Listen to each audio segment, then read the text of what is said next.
तो देखा जाए तो ये कारपोरेट सेक्टर जो देखिए अदानी अंबानी आज कहाँ से कहाँ गए, आम जनता कहाँ से कहाँ बात चली गई। और आरएसएस या बीजेपी कह लीजिए कि किसी तरह से इनका स्वतंत्रता संग्राम में कोई योगदान नहीं रहा है, अपने आप को ये प्रूफ करने पर लगे हैं। उनके तमाम लीडर्स जो 1857 से लेकर 1947, हालांकि उनका वजूद जो है 1925 में आया था, आज 2025 होने जा रहा है, उनके नेताओं ने क्या काम किया सबको जग जाहिर है। और ये अपने अस्तित्व को, ये जो पुंजवादी और मनवादी जो ताकतें हैं, तत्व हैं, उनको ये हर हालत में प्रोटेक्ट करने की उनको खतरा है, उसकी वजह से सब ये खत्म कर रहे हैं। और अब ने कहा कि बनाना कितना आसान होगा, देखिए आसान तो बिल्कुल नहीं होगा। उनके पास में ईडी है, इनकम टैक्स डिपार्टमेंट है, सीबीआई है।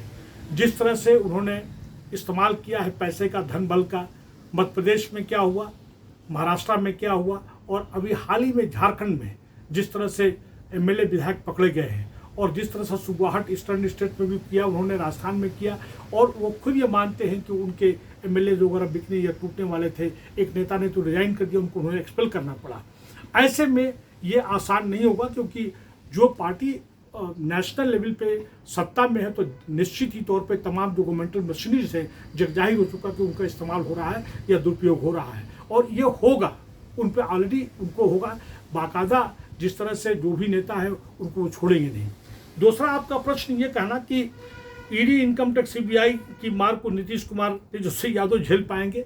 भाई ये तो जवाब इसका सही जो है नीतीश कुमार ही दे सकते हैं कि झेल पाएंगे नहीं झेल पाएंगे। हाँ, इतना जरूर है कि चूंकि मजे हुए खिलाड़ी हैं तो उनको ये चाहिए कि वो बड़ी होशियारी से साफ सुथरा तमाम जो इनका ये गठबंधन जो 7 पार्टियों को हुआ, जिसमें कि कांग्रेस भी शामिल है और इंडिपेंडेंट भी शामिल है, उनको कोई ऐसा काम नहीं करना चाहिए जिससे कि ईडी या इनकम टैक्स या सीबीआई को उन पर हाथ रखने की, धरने धराने की बात हो। या पिछले कार्यकाल में जब से वो मुख्यमंत्री बने हैं, हो सकता है पुरानी चीज़ों को निकाल के या तेजस्वी के खिलाफ निकाल के कुछ न कुछ हरास करने की कोशिश की जाएगी। चूँकि ये पूरे जो है मजे हुए हैं, तो और बीजेपी के तमाम हरबे को, बीजेपी के तमाम हथकंडे को नीतीश साहब खुद जानते हैं, तो मैं समझता हूं कि वो झेल पाएंगे। और उनको अब जो है नेशनल लेवल पे आके, मैं एक बार अपनी बात को ख़त्म करने से पहले बाकायदा खुल के कहता हूँ, पहले भी उनका नाम जो है प्राइम मिनिस्टर ही तो बेस्ट कैंडिडेट, मैं आज भी कहता हूँ, वो कई बार कह चुका हूँ, अपने लेखों में भी लिख चुका हूँ मैं कि वो जो है प्राइम मिनिस्टर के कैंडिडेट है,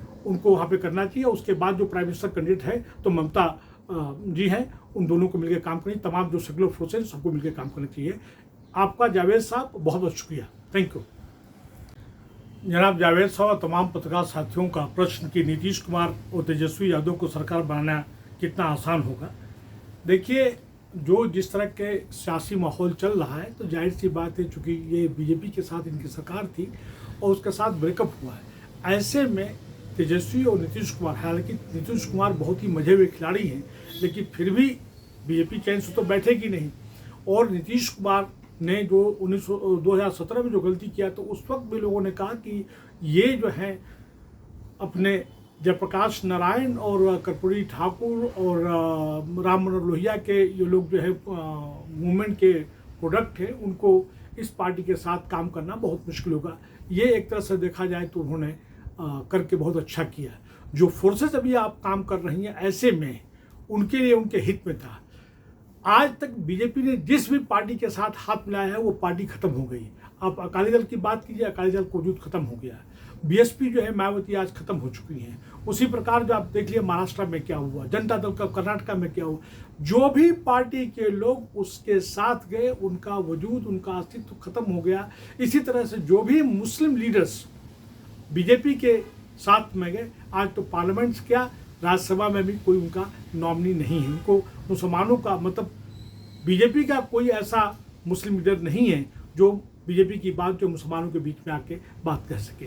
ये समझता हूँ कि नीतीश कुमार ने बहुत बड़ा ये कदम उठा के अपने आप को बचा लिया।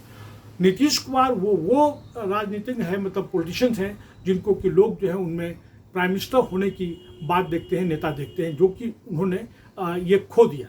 अच्छा, दूसरी जो बात मैं कहना चाहता हूँ कि अभी तक आरएसएस जो है, आरएसएस बीजेपी है, बीजेपी आरएसएस है। आरएसएस में जो मनवादी और पुंजवादी जो ताकतें हैं वो इंस्ट्रूमेंटल वो काम करें, वो भारत को रूल कर रही हैं। आप नीतीश कुमार जी ने जो कास्ट सेंसस की बात करते हैं, ईवीएम से चुनाव कराने की बात करते हैं, उनको खुल के अब मैदान में आगे उतरना चाहिए। और देखा जाए तो जो बहुजन जो मूवमेंट है, बहुजन राजनीति को जो है बीजेपी ने बिल्कुल हिले लगा दिया, ठिकाने लगा दिया।